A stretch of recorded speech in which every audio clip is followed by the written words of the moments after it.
Мен Югыр ауданы Долайты ауылы Долайты орта мектебінің 9 сынып оқушысы Ниязов Имран. Абай атама арнау. Ұлы Абай данышпаным, мақтаным. Сонау өткен біз көрмеген заманда, жол көрсетіп шындық іздеп адамға, халқы үшін шын күйініп тер төккен Ұлы Абай данышпаным, бабам ба. Түсінгендер ақ жолымен келеді, өсиетке көңіл бөліп сенеді. Абай жолы, Абай ашқан даңғыл жол, жүрегімді шын шаттыққа бөледі. Өтсе дағы не бір қиын мұңлы күн, ашсам деген адамдықтың түңлігін.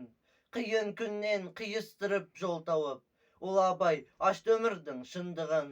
Армандаған ізгі жолы өшпеген, дұшпанының зұлымдығын кешпеген.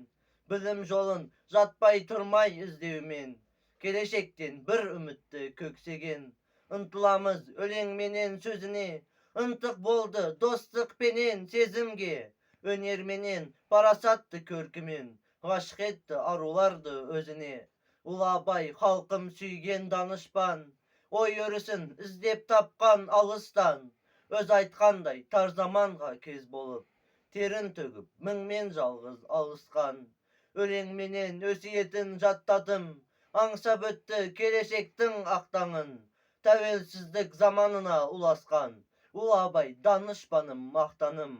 Барлық әлем бұл шындыққа сенеді, ұрпағына жалғасқанды өнері.